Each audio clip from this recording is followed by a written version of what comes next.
Dragi gledalci, dobrodošli u emisiju Lako za negu. Nega naročito sada nije laka. Ima mnogo različitih izazova i neki su jako individualni. Ali ima i problema sa kojima se većina negovatelja i rođaka u nekom trenutku susreće. Danas govorimo o 5 takvih velikih izazova. Ja ću sada razgovarati sa Peggy Elfman, čija majka boluje od demencije, i sa Janinom Herbst iz škole Hamburger Eng Horić, koja nam pomaže raznim savetima. Draga Janina, šta vi u stvari radite u vašoj školi i šta nudite? Mi nudimo obuku i savete negovateljima i rođacima, sve u vezi teme nega. I kod nas možete sami da se obavestite o tome. Sada ćemo upoznati Peggy Elfman. Draga Peggy, šta je na samom početku bio najveći problem za vas? Dakle, s jedne strane ta velika tuga je bila na samom početku i u toj ranoj fazi je moja mama jako mnogo plakala i stajala je jecajući u hodniku. I to mi je skoro slomilo srce. Ja sam je onda zagrlila i nisam mogla da je utešim nikako. To mi je bilo jako teško da doživim zajedno sa njom. A onda je zaista imala i na sreću jako kratak period malo agresije u fazama kada smo svi bili u nedoumici kako treba da ispravno reagujemo na to. Janina, šta tu može da se uradi? Dakle, s jedne strane, važno je da se stavimo u položaj onoga koga je bolest pogodila i da se učini da tada može zajedno sa onim ko je pogođen ili sa rođakom da se dreči i viče, a onda da se kaže razumem te i razumem tvoj bes, ali i onda da se paralelno pokuša da se dođe do smirujuće situacije. Tu smo onda sad već došli do sledeće teme, direktno, komunikacija. Peggy, ilustruj nam šta je bio jedan od velikih izazova za tebe. Da naučimo novu komunikaciju. To je bio zaista izazov. I kako je bolest napredovala, sve smo manje dopirali do moje mame.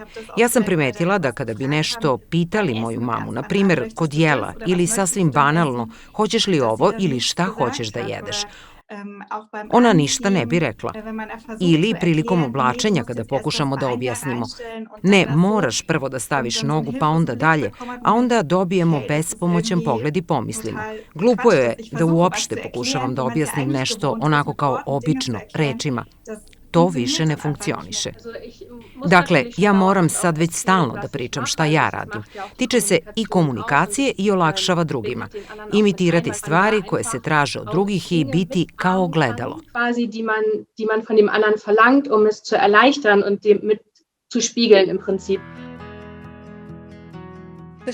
Zaposlenost je sledeća velika tema. Ja znam, moja baka je jako rado kuvala, ali u nekom trenutku to više nije išlo. Šta vi imate da kažete na tu temu, Peggy?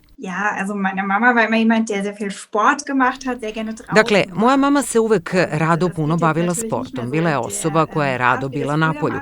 To naravno sada više nije moguće na onaj način kako je moglo ranije, ali moji roditelji i dalje izlaze svakog dana u šetnju, makar i jedan mali krug, jer ona onda uvek malo živne. To je njeno, raduje se. Kad je u bašti i vidi cveće, ona to izuzetno rado radi, inače veoma male stvari. Dakle, slušanje muzike, sedenje jedno pored drugog, posmatranje kad deca nešto pričaju ili se igraju. Nisu to više velike zaposlenosti ili aktivnosti od ranije.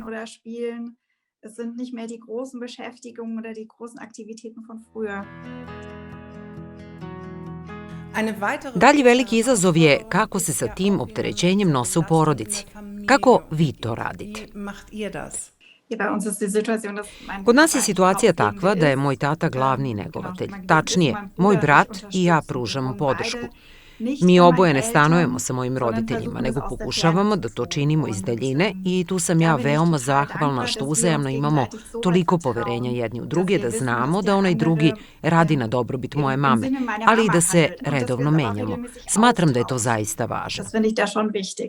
Ali u nekim porodicama nije tako lako i kod te dijagnoze dolazi do razmimoilaženja. Janina, kakve savete imaš u vezi ovoga? Dakle, izuzetno je važno da se porodica obavesti o temi i da u tom momentu uspostavi pravila igre koja se onda zajednički koriste i da se pogleda u budućnost. Kakva je dalje perspektiva i koja su to različita gledišta i da se onda slože da ne bi kasnije došlo do sukoba. Ponekad je naravno situacija takva da je već ranije bilo sukoba, što naravno pogoršava situaciju. Ponekad je onda lakše dovesti moderatora i nekog ko može da posreduje da to mentalno stanje više ne bude tako važna tema.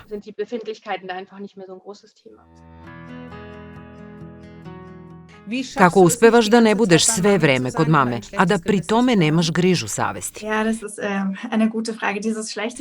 Da, to je dobro pitanje. Ta griža savesti mi je ponekad u mom malom mozgu i prati me, ali ja imam 3 dece koja naravno traže jako mnogo pažnje, koja me i odvlače, posao i ono na šta pomalo pokušavam da se fokusiram.